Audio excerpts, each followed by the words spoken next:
Welcome to another edition of Geopolitics and Empire. A quick reminder to support this Rebel transmission. The best way to do that, become a paid subscriber on Substack, $5 a month or more, $50 or more a year. We do weekly private calls for members only where we shoot the breeze. You can also buy me a coffee, send money through donor box or crypto. On the donation page, you'll find the addresses for my Bitcoin, Ethereum, Litecoin. You can also purchase a consultation to chat with me if you're thinking about expatriating. I want to talk about geopolitics or the meaning of life. And do check out my affiliates, easydns.com. You get 15% off using the coupon code geopolitics if you need hosting, domains, and stuff like that. Legal Shield, check out Legal Shield, Wise Wolf Gold, above phone. Joining us today, for something a bit different. We're spicing things up here in Geopolitics and Empire. We're going to be talking about music, culture, and stuff like that. So joining us is Finnish rock and roller and businessman who's now putting out anti-war music. Jan, he's a Finnish entrepreneur doing international business. He's worked for major corporations, founded a few startups. He's a background in music, being a former Warner Music recording artist, 1990s White House Wonderland rock band, as well as an executive producer on various music projects. He follows world politics, and he wrote the anti-war song "Turn to Dust" as a way to contribute to the discussion. The artist it's Red Rumble, which is a two-man project band, and Turn to Dust is now available on all major music streaming platforms, and the music video on YouTube and X. And welcome to Geopolitics and Empire, Jan. Well, thank you very much, Roboye. I was not expecting this, so very nice surprise. Absolutely. I think it's a nice surprise for me. I think listeners, and we found each other on X recently through your Turn to Dust, fantastic new song. I was replaying again this morning, and I'm not kidding. The hair is standing on the back of my neck. We need more music like this in this day and age. And we've had people like Brad Skistamas of 5 Times August on the podcast, and so I want to talk about music first. So when I heard Turn to Dust, I did a quick search on you, and I found in 1991 you were in White House Wonderland. It was, I think you guys only put out one album. I went and bought it on Apple, so I've been listening to it, and I actually enjoy it. I like all the songs. So if you could tell us a bit about your background in music and what it was like, making music back then. Well, back then, I had like 2 interests: was ice hockey and music. And Angus Young of AC/DC got me hooked onto this. This was in '81 or something. And so after that, I always played in a band. One way, of course, was to attract the girls, but mainly was to be, a rock star of some sort. And so we did that for some years as teenagers, and then it became more serious in my early 20s. And then we got signed to what is today called Warner Music. And it kind of went a bit backwards because we got signed without having a drummer. We got signed without having ever played a gig as that band. We appeared on TV before we appeared on radio, and we recorded an album before we recorded a single. So that was a bit of a lucky break now in hindsight. So interesting times. Our singer was American, so we were singing in English. That was in 1990, and back then in Finland there was not really a music industry, if we'd call that. So I was in business school, and then when the record company asked them what's the marketing plan, I said word of mouth. That's how it's going to work. And I was so disappointed. I had all these textbook ideas in my head, but yeah, that's how they promoted us, word of mouth. So I kind of booked lots of the interviews myself, and same was with our gig promoter, which is today Live Nation. And they took 30% off the top of every gig and didn't book, many gigs. So me and the band did the gig booking as well, and they got their 30%. So that lasted for about 2 years until Chris, who was only a 20-year-old singer, started missing mom and dad and then went back home. So we kind of disbanded then. After that, I went back to business school and cut my hair a year after. So that's the short story of White House Wonderland. And the name we picked because the record company hated the name. So that's why we decided to let's keep that one. Just a bit of a middle finger to them.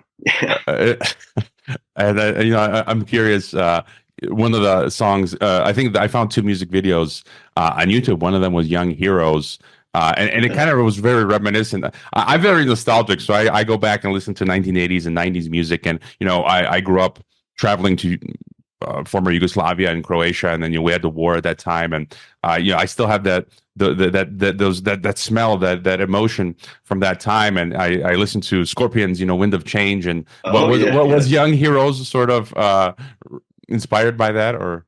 Well, Young Heroes was actually a song about the band that we were young heroes, wanted to be rock stars. That was it. But when we went on some TV show and they made a video out of it, the Berlin Wall had just fallen. So they used those images for this music video. We were quite kind of surprised seeing it on TV later. How did they interpret it that way? Because it's about being a rock and roller, not about anti-war or peace, but I'll take it now, absolutely. Now it fits the story, so let's stick with the story the TV station created and not ours. And actually, two former bandmates continued. Now they remade some of those songs. They're called Gulfstream Riders, so Young Heroes can be also found as a 2020 version of it, a bit of a country style. There's even banjos in there and everything. I like that version a lot. So, I found Gulfstream Rider. I found Gulfstream Riders on Spotify, and I also became a fan of them. And so, if you could tell us then, your thoughts on the music industry in general, and music today, a lot has changed. From the format back then. Now you're on Spotify, YouTube, and X. Yeah. Thoughts on music today? It does seem. I saw a chart recently that's showed rock music and how it's declined. It seems like rock and roll is dead in many respects. But thoughts on music today? Yeah, well, I mean, 80s, 90s, I loved it because that was hard rock. It dominated, and that was the music I was into. And makeup and earrings and long hair, all that, and the looks were important. So I guess that's why we didn't make it. And I got to party with Guns N' Roses, in 1991 on their world tour for 2 days, and that was crazy stuff. Today, I don't follow the music industry as such, so I write songs as a hobby, and my former bandmate has a record label, so he puts out music, and he's a writer and producer, so we kind of did this then together. But yeah, it's a brutal business. I mean, very few make it, and most dreams are completely crushed, and it's dominated by only a few companies these days, and it's easy for them to push you out. You don't get any radio play unless you're signed with a big artist. So that's unfortunately how it is. And music-wise, or money-earning-wise, publishing and recording rights, I think it's about, if you get 1 million streams on Spotify, the rights holders to the song it's like $4,000 or something. So you might have to divide that by 7 different stakeholders. So it is tough to make money. But was it Mick Jagger said that 5 years ago or something, that before the mid-50s, artists earned from gigs only, not from record sales or publishing, because they were professional, songwriters back then, not the band themselves. And now it's kind of back to that. You make money from the gigs and maybe some merchandise and so forth. So, well, it's easy for Mick Jagger to say that because he got he lived the best of times for that, to earn money from record sales. And then, I mean, I guess you've seen some impressive AI, song creation, videos as well. That I don't know where it's going to go. I have no idea, and I think AI will dominate a lot in the future. I mean, it did that. Technology took away the need for drummers and guitar players and studio musicians in general a lot. So now it's going to happen on an even broader and wider scale to songwriters and singers. As Bob Dylan, unfortunately, the times they are changing, as Bob Dylan would say. And real quick, any interesting story, hanging out with Axl Rose or Slash or anything back then that's interesting? Well, I was hanging backstage with Sebastian Bach, where Guns N' Roses were playing, and so we can fence for that night, let's say. The next night they were playing.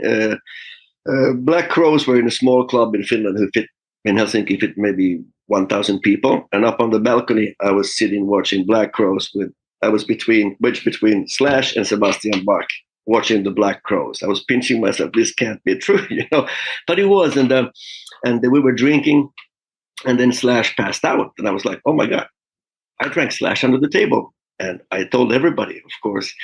But then years later, I read his autobiography where he said that his heaviest, heroin period was when the User Illusion tour started in Finland.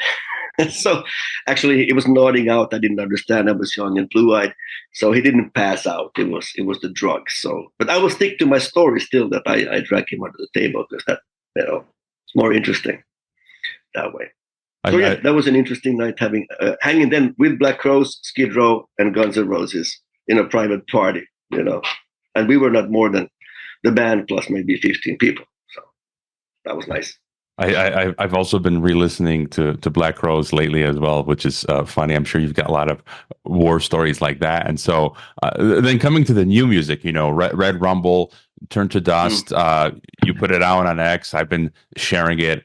I really enjoy it. We've got sort of people today, alternative media, with everything that happened with COVID, Eric Clapton, he put his foot down, Van Morrison, a few other artists like that. Many other artists capitulated on most, in fact, Rage Against the Machine, right? They decided to rage with the machine. And so what has been your inspiration for the new music that you're putting out?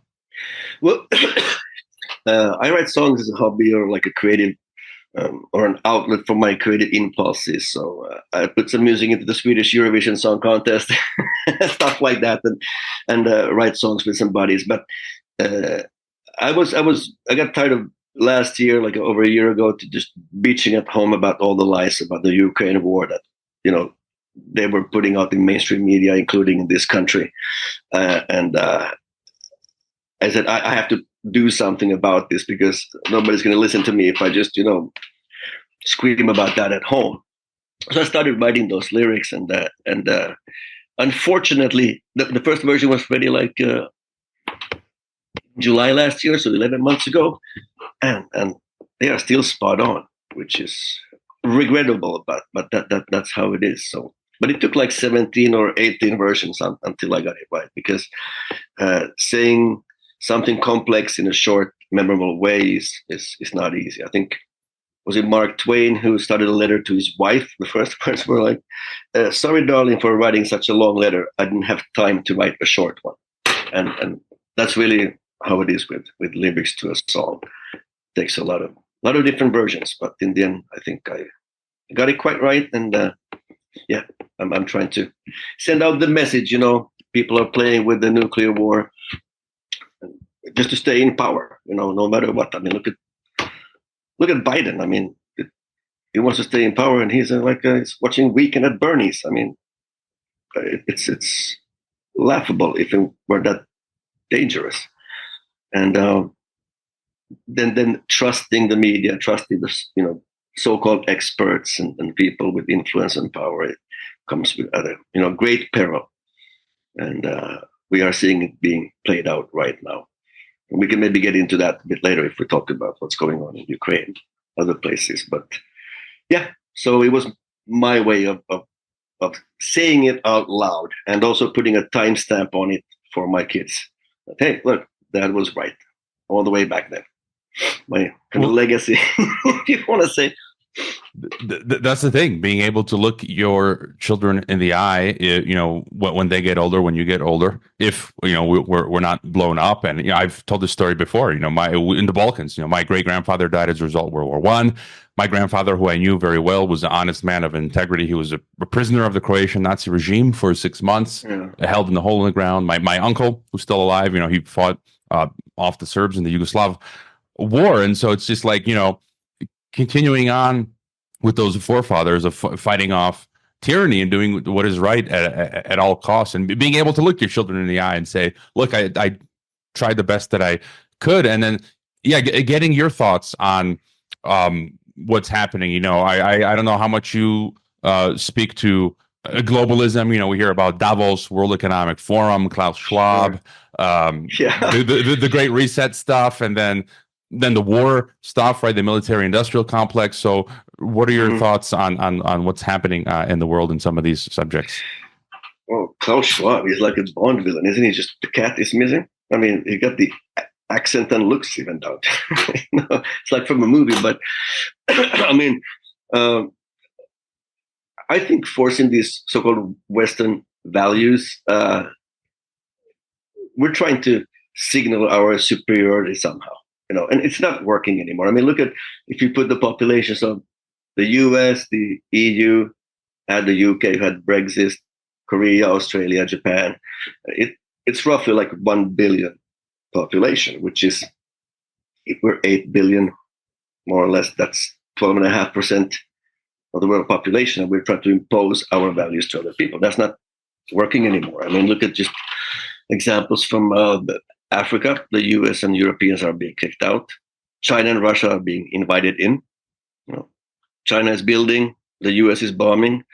The EU is still trying, the French trying to, exert the former colonial, domination, but it's not working anymore. And it's also generated BRICS, which is a good counterweight, and let's say forum format, or not an organization yet, but much more than an idea that it was earlier, to create an other view, a different view than the Western view of the world, which is very, very welcome.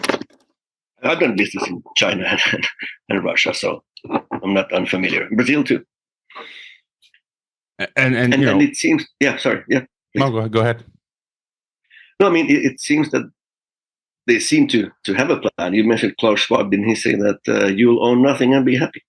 With full surveillance, control on how to use your money, then make sure you keep hating your neighbor. The social credit score is coming here. And what's the scary part is that in this plan, nothing is off the table. I mean, nuclear war. And they talk about it casually. I mean, what's in Hiroshima and Nagasaki? Those bombs were like 20 kilotons, and didn't Putin say recently that his tactical nuclear weapons, whatever those mean, are 70 to 75 kilotons? So the destruction is just mind-boggling, and people just throw these things around like they were, a pistol or something. It's very dangerous in my mind. Yeah, I was living in Semey, Kazakhstan, for a couple of years, and that's right next to the Polygon. The Polygon is 18,000 square kilometers, and that was the principal Soviet nuclear test site. That's where Stalin dropped the first of 500 plus bombs, and I actually got to visit. I stood on one of the ground zeros that was radioactive, and so I got to experience a bit of that. And you mentioned the social credit system. This is one of the things that freaks me out the most, that I talk a lot about on the podcast, plus the nuclear military aspect. And I've already had the Department of Homeland Security ban me from PayPal, stuff like that. People are having, I'm banned on Patreon. Another colleague just got banned on Patreon this week, and last week another colleague got banned on Stripe. And so this algorithm ghetto, as I like to use the phrase of my past guest Edwin Black, the Jewish historian, he calls it the algorithm ghetto, that they want to put us into. And I feel like in Europe, where you are, it's advancing quickly. The Frau Ursula Gertrud von der Leyen, as I like to refer to her. They're pushing in the digital IDs. Now they want to read all of with this new legislation, right? They want to be able to read all of our emails and messages, and it's absolutely insane. Called pre-debunking, right? Pre-debunking. So before shit gets out, they have to pre-debunk it before it gets out. Any opinions? And the next year, ETIAS is coming online. So anyone who's not European has to pay 10 euros, fill out a online form to be screened to enter into Europe. So it's literally becoming like Georgia Orwell 1984. Any further thought on sort of this digital concentration camp? Well, I mean, that's how I ended the song, to put it on turn to dust. In worst case scenario, where we're going is total annihilation. And in a nicer scenario is that we're kind of digital inmates, as I put it in the song. They'll be able to monitor anything. Who was this guy? I forget. I saw him on a panel somewhere that, for instance, that if you have some sort of capsule implanted in you, or or injected into you. It measures your heart rate, for health purposes, what have you. But you can also time it with what you are watching. If you're watching TV and you see a politician speaking and your heart starts, pounding and sweating and whatever, you can also measure anger or hatred that way. So you might even be able to monitor, if you hate that politician or not. I mean, to look at, Stalin times, people could, applaud when he spoke, but you never knew what he was actually thinking. The man who applauded, but this way you will. I mean, it sounds like complete science fiction, but come on, a year ago, could you imagine writing a song? AI writes you a song or makes you, a music video just with a, script. Unheard of, unthinkable, but here it is now. So yeah, it worries me. And people don't talk about it. They just think the government will take care of you. They always have your best interest in mind, and that's especially how it's been in this country, because they have done a good job. I mean, we have a big neighbor, 1,300 kilometer border with the Soviet Union and Russia, and we managed to stay, independent and neutral until half a year ago. And then, and before getting to the war aspect, just one more thing. Europe, especially, I feel like Europe has a lot of Stockholm Syndrome. I've met a number of Europeans who say we can't live here anymore. I've met some Norwegians, some Dutch that have come to Mexico or Latin America, and they say it's so conformist, the European society. Any thought on that? Yeah, well, our politicians and technocrats, it seems like they're more afraid of falling out of favor with Washington than losing the trust of their own people. So they tolerate any level of humiliation, especially by the US, any rudeness or surveillance or sabotage, occupation. I mean, look at the Nord Stream pipeline. What is Schultz saying about that? I mean, nothing, not a peep. And I don't know what they have on this guy, but it's not only Germany, it's most countries, except for now. Well, Serbia is not part of the EU, but the president, I think, there has uttered some wise words and warnings as well. And you have Slovakia, Viktor Orban in Hungary. What's this vice prime minister in Italy, Matteo or something? These are people who are, these are people who are at least speaking their mind and conscience.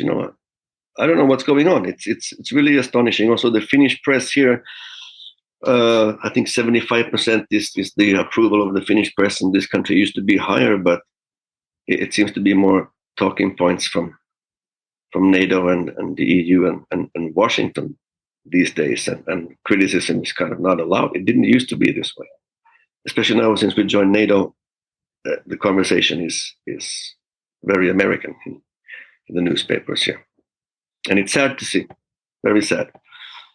So, I in 2009, I graduated from Geneva School of Diplomacy, and Gorbachev was actually, he got the honorary doctorate, and he was invited to my graduation. He couldn't make it. His right-hand man, Pavel Pavlyuchenko, I think is his name, he came, but I eventually met Gorbachev in 2017 when I went with Sharon Tennyson's Center for Citizens Initiative, sort of citizen diplomacy trip with 30 of us Americans.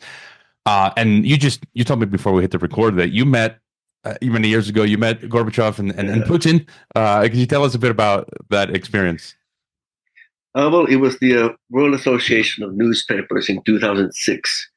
So we were from 1,700 delegates from 117 countries. Now, I was a management consultant. I was consulting the publishing industry in terms of production, paper and printing. So not very sexy, but we were very good at what we did. So I was there to fish new clients, basically. That's what I was doing there. But when we entered there, this was 2006, and Putin was going to be on the panel, and this was inside the Kremlin where the 15 Soviets used to gather, So we stand in line to get in. I had this, seminar bag, a paper bag, and I put my umbrella in there, and there were some papers, and we go through the security, and they tell me to put the bag on a table. I did. I went through security or this small X-ray scanning machine, and then they just gave me my bag and say, move ahead. I said, wow, that can't be because Putin is going to be in there. I could have had a gun here. I could have been Chechen or whatever back then. And here's another security check. Same thing happened. And all of a sudden I was inside the Kremlin. And it was kind of this half circle, big hall with big doors. And I was like, there's got to be some numbered seating. There's no way that's free seating. And I stood, by the door, and then they opened the door. I walk in, there's nobody in the hall. I see the panel table there on stage. I was like, wow, can I just go to the first row? And so I did with my colleague who was a bit older than me. And the president, he was Irish, of the World Association of Newspapers. He said that we chose Russia for this venue because Russia has been, or Mr. Putin have been oppressing free speech and so forth. And Putin was just rolling his pen and was kind of bored. It was simultaneous interpretation to everybody there. And then I told my friend as a joke, because I was management consultant, so I had this pen with the laser on it. And I told him, hey, Sven, that was his name, how much do you pay if I point this laser at Putin's forehead? And he lost his shit. And anyways, that was a small side note. So then Putin took to the stage and I said, okay, I can't wait for him to reply.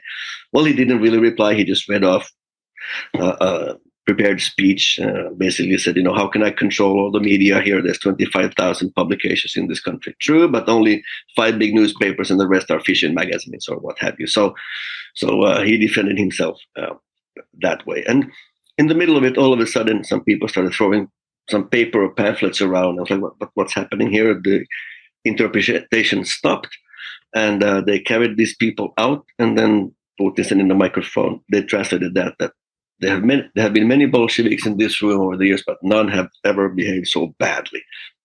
I didn't understand. Next day I read in the Moscow Times, which is an English-speaking newspaper, that was the people from the new Bolshevik party came in with false press cards. So I was asking myself, how come this man is still alive? And the Chechens, there was a Chechen war going on, if it's this easy to get that close to him. I was boggled. My mind was boggled. Then I had to fill in this form. Do you want to have lunch with Gorbachev? Tick this box. I said, well, yeah, I do. And I ticked the box. So I was sitting at the table next to Gorbachev for lunch the next day. And then I just walked up to him and said, do you mind if I take your picture? I said, no. I took a picture and I went and sat back at my table. And there was no security whatsoever to get into that bed. So that's how I met Gorbachev. The second time I met him also in '89 in Helsinki, when he was here for a visit. I didn't meet him, but shook his hand on the street. So, well, absolutely fascinating. And what then? Just to get back to your thoughts on where we are, these crossroads. You mentioned already, east west. I feel like the American empire is declining, and then I left for different reasons 20 years ago. I call it the United Soviet States of America. That's how I've been calling it since the 2000s. And I just felt the trajectory would be economic decline, cultural degeneration, and a rise in political and authoritarianism, which is everything we're seeing. The living costs in the West are going up. Maybe you can tell us about, in Europe and the US, so the economy is declining. Like I already mentioned, they're jailing dissidents now in the West. They're turning off their bank accounts. And then you see all this cultural degeneration. It's absolute madness. Boy can be girl, girl can be boy, all this sort of stuff. And so the East seems to be rising. And I'm not a fan of NATO. I call it the North Atlantic terrorist organization. And, we've got Operation Gladio, right? It's all facts now how during the Cold War, NATO carried out state terrorism and killed bunch of innocent, European people to achieve their political aims. And they just keep expanding. NATO, it's an empire that keeps expanding, and they're like, we're defensive. Why are you aggressive? We're expanding, trying to take over the world. We're peaceful. You guys are the aggressors. It's total double standard. And so you're sort of, and it seems like they have openly said, the West, they want to dismember Russia, and then they pretend like Russia, for defending itself, is being the bad guy. And so just further thoughts on where we are, and so how do you sort of see these different dynamics? funny thing is, like you mentioned, NATO and the EU, they never ask the questions. Are we the baddies? If you've seen that, sketch, and doesn't even occur to them that they might be the baddies here. And I think they can't admit that they are wrong, because that would mean the end of this domination hegemony. So they have to continue the story. I'm talking about, for instance, what's happening in Ukraine right now, and what is NATO doing in Ukraine, anyways, or Georgia? How is that North Atlantic? I don't see any Atlantic anywhere close. It's just to encircle, Russia. And this East-West game is not new. It's been going on for thousands of years. Alexander Great or something like that. But what's ironic, I think, is if you look at the U.S. Plan, as I understood it, with this war, and we can talk about how we ended up there. 30 years of NATO expansion and the Minsk agreements and stuff. But it was to weaken Russia, to maybe split Russia into smaller parts, to oust Putin. Well, that hasn't happened. Russia's economy is very strong right now, and Putin just won, his re-election with a very handsome margin. The Russia-China relation, which Nixon and Kissinger, started that policy that never make them get close to each other, because that would be a threat to U.S. security somehow, or economic dominance. Their trade is up, was it 26 or 27% since the war started, or this year or something like that. And the Russian army used to be defensive. It was built that way, and now it's offensive. And that was not also what they wanted. And then look at what happened to BRICS. It's expanding and taking form rapidly. Even Turkey thinking about joining. Turkey's a NATO member, so how is that going to work? And also the trade I know this from personal experience. We used to import a lot from Russia before the war. Now not anymore.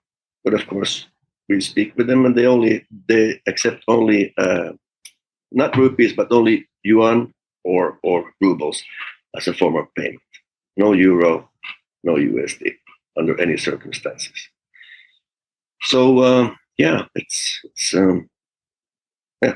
scary stuff going on, and I think the West is shooting themselves in the foot every day. How do you see the state of Europe? I've had a number of European intellectuals on, like French Thierry Meyssan, the Voltaire Network, Guy Maton, Swiss journalist, and like you just said, they said that the consequence of this Ukraine war is Europe is deindustrializing. I mean, you look at Germany; yeah, they're deindustrializing. How do you see Europe today? And what do you hear from fellow Europeans? Do you see the EU basically as a sinking ship? It's starting to look that way. I mean, I think it's getting weaker. It's fragile and delusional, hypocritical, authoritarian. And it seems to be led by a lot of self-serving cowards, if you will. And we forget that we are small countries in Europe compared to what's in Asia or Africa. So we'll have less and less influence, but we just keep talking this big game, like almost from colonial times. And I think it's arrogant.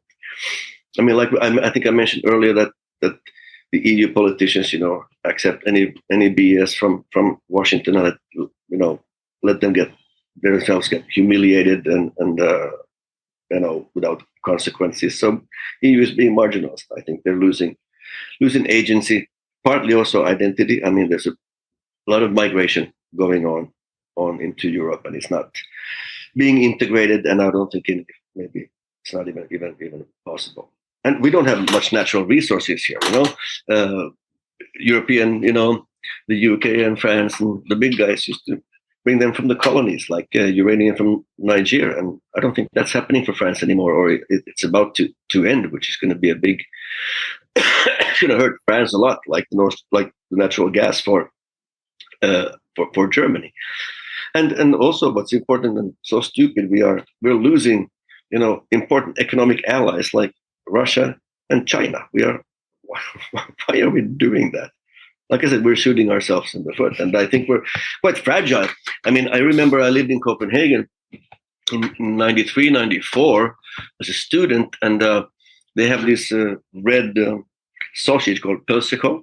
So it's a national they're very proud of their sausage, and it's got a funky red color, really bright, and the color ingredient they used was banned in the EU, and so Denmark had to pay a fine for using it, and they paid the fine every year. They said, "You are not going to decide what we put in our sausage. We are going to use this colorant, and we'll pay the fine." Great, but now they are all for this war stories and this narrative. Those both disappeared. I don't know where. It's only like Hungary, Slovakia, partly Italy, who is anti-war. The rest are for war, which is crazy to me. And we have war in Europe right now. And I think it's delusional, that they said that Putin will attack the rest of Europe.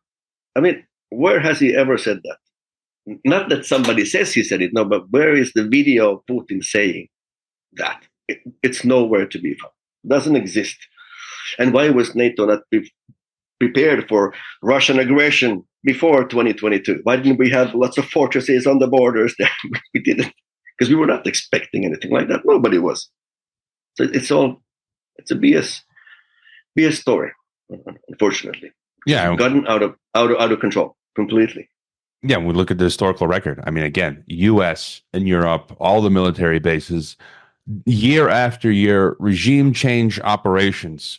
By who? By the Russians? By the Chinese? No. Some of my are not going to say my because I'm Mexican now. Mexican presidents were literally CIA agents.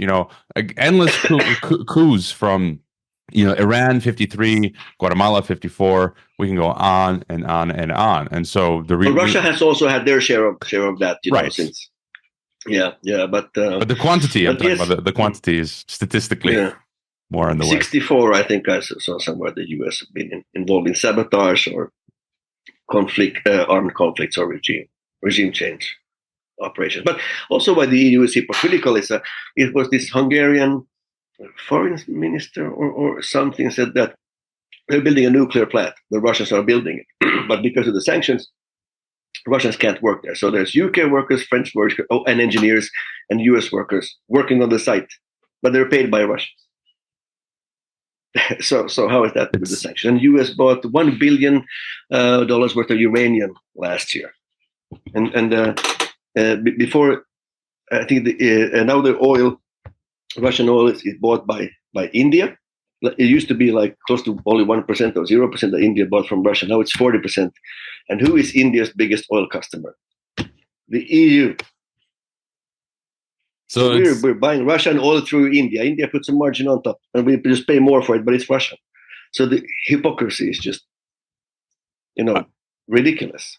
And why is it's a lot of scam. And that was the Hungarian foreign minister. I saw that speech as well. I can't pronounce his name. He does good work as well. And that reminds me of someone who I used to know who worked in the Russian oil industry. He was not Russian. And when I asked him about years ago, I said, what are your thoughts on this new Cold War stuff? And he's like, it's a bit of a sham because behind the scenes, American companies, and as you just kind of outlined, European, they're all making so much money, with these, it's like in the software, the back end of the technical stuff, they're all making money hand over fist. And so a lot of strange stuff going there. How do you see America today? We've got all this madness. You mentioned Biden, Trump, there's talk of second civil war. It's almost like the elites, the real oligarchy wants to make a mockery of the United States. Part of it is we are collapsing, as you mentioned. We're shooting ourselves in the foot. It's civilizational suicide. But the other, it's almost like people have talked about this concept of the dog king, I think it's called, where when you're taken over, they put in some fool as your leader, kind of to show that. See where you're going. Right. So, any thought? Like, how do you and maybe some of your friends or peers view America today and what's happening? Well, somebody famous said once that America is a nation that can be defined in one word. Us, foot. Wasn't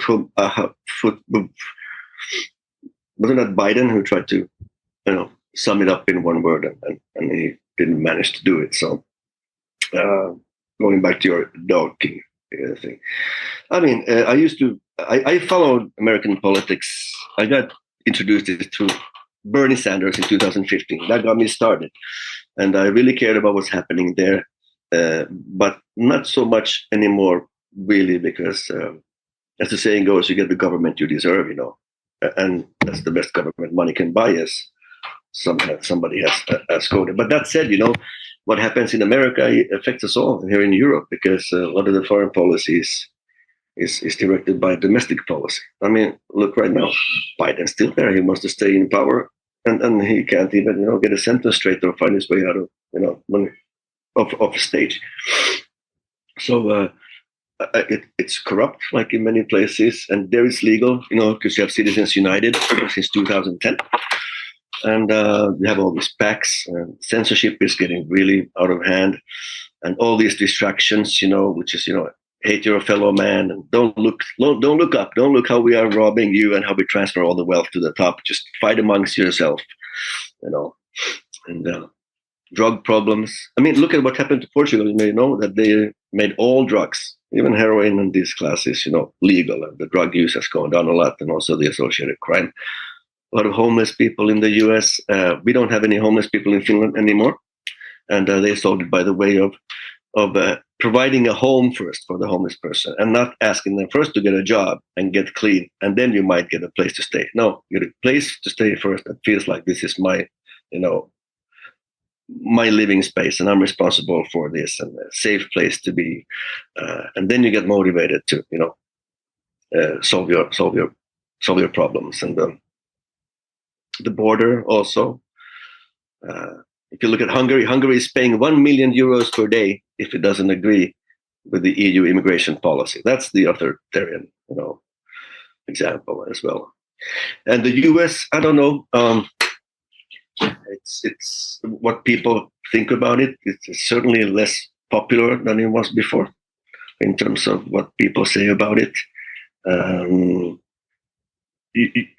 You see the poverty and the crumbling infrastructure, and the increased crime and the drug use. And my friend was just in New York, was it last week? I said she saw one of those fentanyl users there walking the streets, and in New York, which used to be a clean area before, and now not anymore. So it is getting out of hand there. But like Jack Ma, you mentioned Davos earlier. I think Jack Ma, remember this Alibaba founder? So he said some years ago that the US wasted 14 trillion in wars since 1987 instead of investing in the country, and that's beginning to show. Haven't heard much about Jack Ma for a long time, by the way. I think, what he said, because of what he said in Davos, could be. I think he might have gotten into trouble with the Chinese. I heard that he had to step down from Alibaba, and they sent him off to Japan to teach or something. And what you talked about on Twitter, someone just shared before I connected with you, talking about the homeless. I lost the quote, but basically the money that they're spending on bringing in the mass migrants into the U.S., that it actually it costs less to house all of the homeless in the U.S. than they're spending more on bringing all these people in. So a lot of this stuff doesn't make sense, unless it serves certain agendas. I did want to ask you. I saw a poll yesterday, I think it was BBC, saying that more and more people are just turning off the news. No one's believing anymore BBC, CNN, all this stuff. Yeah. Do you consume much of alternative media or independent media or podcasts or stuff like that?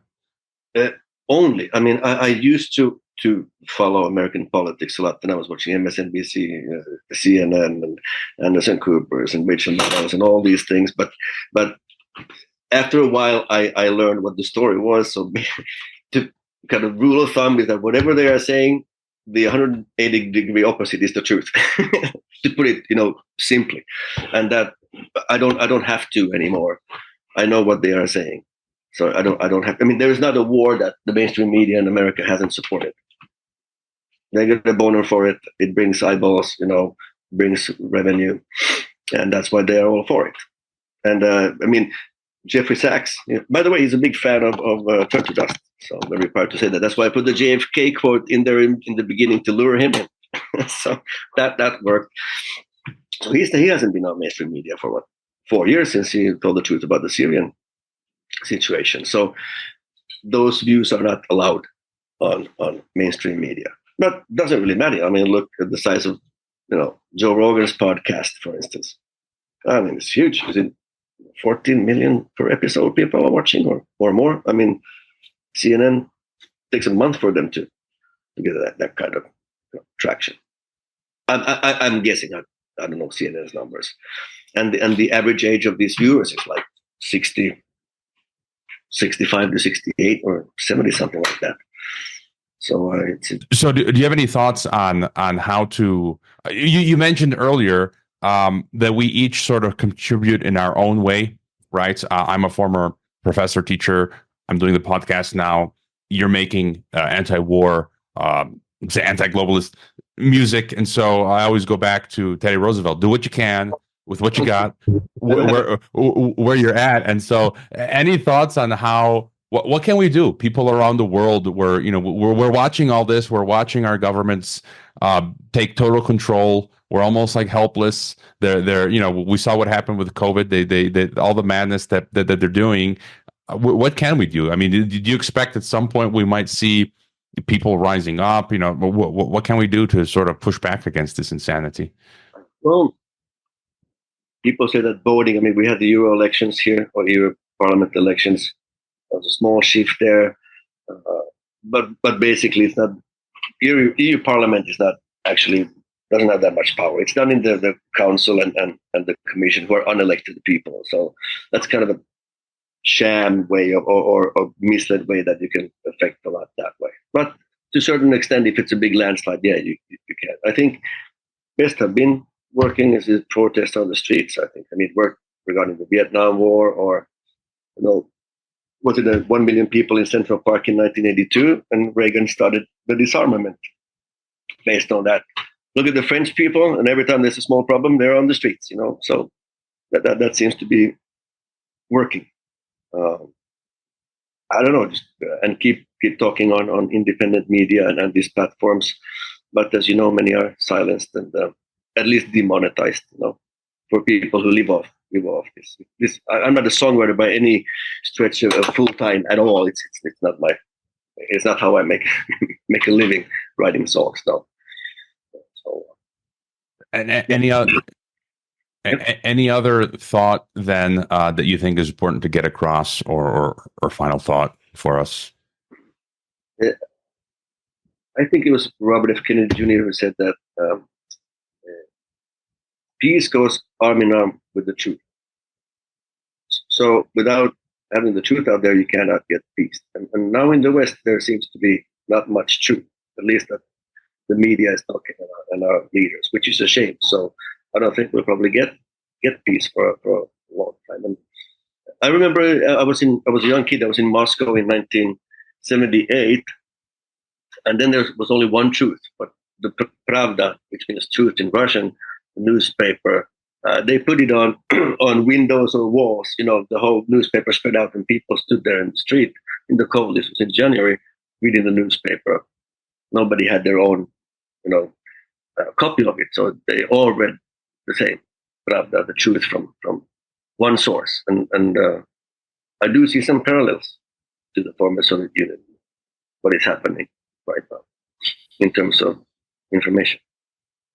Luckily, there is guys like you, or platforms like X, where people can share thoughts and get the true stories. And I hope that will continue. And regarding X, I hope Elon Musk's keeps up the good work in that regard. Well, the information is available there for now. They might shut us podcasters down at some point. We know they want to. And your music again. All your links are in the description. And tell us about sort of your current projects, your future projects, your music. I'm very much enjoying it and sharing it everywhere that I can. Well, you make it sound like I'm a big, productive songwriter with a huge catalog of anti-war songs. That's not the case. I only made this one so far, and the people seem to like it. And I got fans like, or not, it sounds ridiculous as I have had, but people who like the song, have Jeffrey Sachs and Larry Johnson is one. Eric, Gary's, who founded antiwar.com, for instance, is one. Medea Benjamin, Claire Daly, the European Parliament member who now didn't make re-election, is one, for instance. Patrick Henningsen. So a lot of people who I listen to or follow are liking the song. So that feels good. So I have another song that I've written now.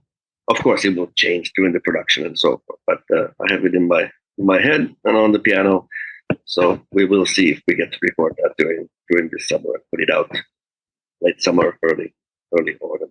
Like I said, it's not a full-time thing for me in any respect whatsoever. So there's not like I'm churning out song after song. No, not at all.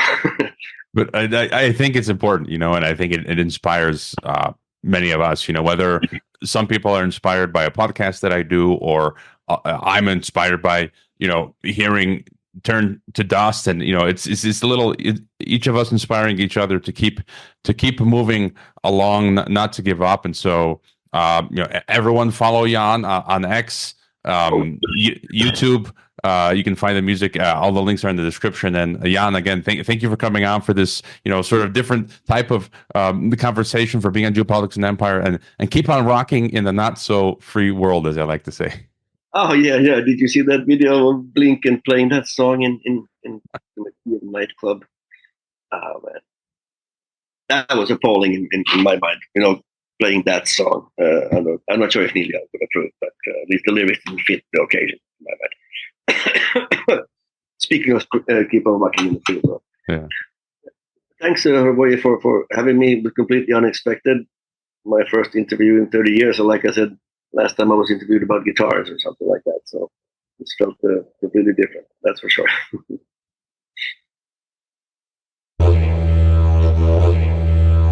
For in the final analysis, we all inhabit this small planet, and we are all mortal.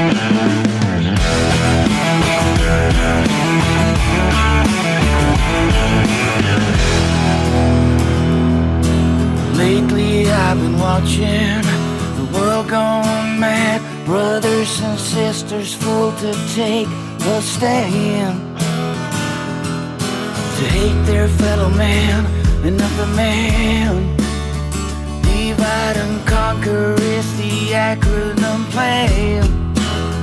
Distract the people, control the story. Don't believe your lying eyes, you know me. Stay in power no matter what. Playing with a doomsday clock. Turn a blind eye and gather your trust. Pushing us to turn to good. Corruption and lies. Truth is the crime, will turn to good. Well-designed misery